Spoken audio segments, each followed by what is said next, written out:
people have this concept of leadership and expectation. They talk about the weight of expectation. But in the elite world, I've never met anyone whose own expectations aren't far exceeding what outsiders think of them. And so I don't subscribe to that as like the core idea. The weight for me is the emotional weight of caring about people and caring about your role in their development.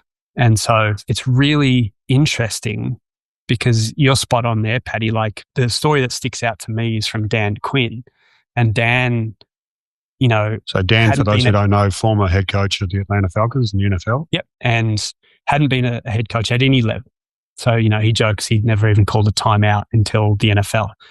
And, and he said to me, when I asked him what the difference was, like when you were paying attention to how things changed when you're a head coach, what were some of the instances of that? And he said, there's a couple.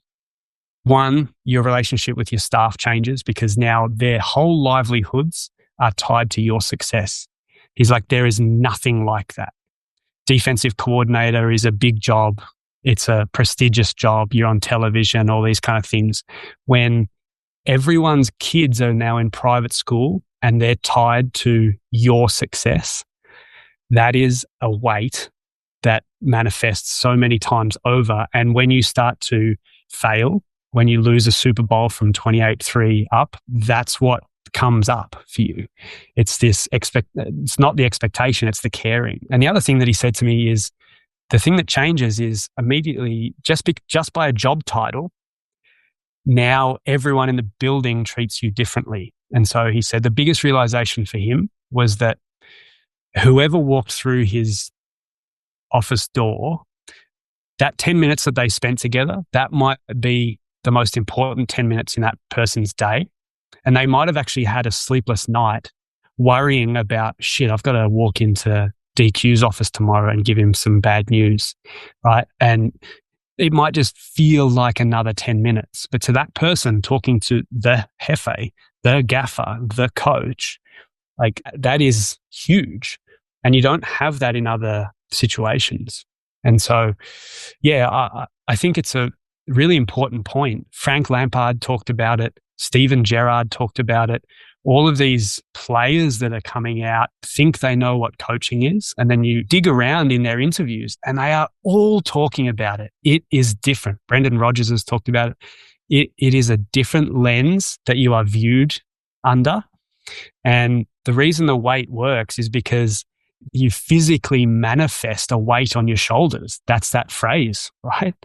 So let's talk about that, because that was one of the things that I would say was a bit of a surprise for me the first time I experienced it, when I went from being a coach within a system to being the head of, not even the head of the entire performance department, but the head of mental performance. So I had other coaches underneath me. I was responsible for 200 plus athletes, 60 odd staff. This is with the Toronto Blue Jays. This is about the time that you and I met.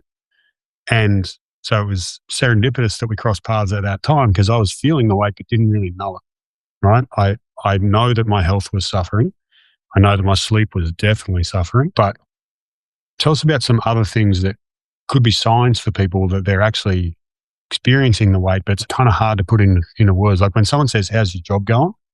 And you're like, like everyone thinks it's awesome, but I don't even know where to start in terms of how overwhelming it was at that point. When you and I met, it was kind of hard to describe, and still is in sometimes, because it's hard to put into words the overwhelm, right? Which is I guess a symptom of the weight. But what other things show up for people that could be early indicators that maybe they're dealing with stuff that they don't even know they're under that level of duress until sometimes it's too late? Yeah, I mean, you've kind of described probably the key one, this feeling of being stuck, like not knowing even where to start, which, when you take a step back and you look at, just to use your example, because I know you are a highly skilled, highly experienced practitioner who should know where to start, right? Like you've got all the tools to know where in the bathroom when you're doing the renovation to go and start chipping away at the tiles first,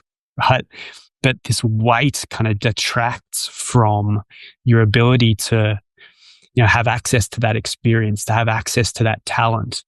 And it actually becomes a source of frustration because you don't know where to start and you don't know how to kind of push through some of the barriers that you're facing. That's a majority of my work right now.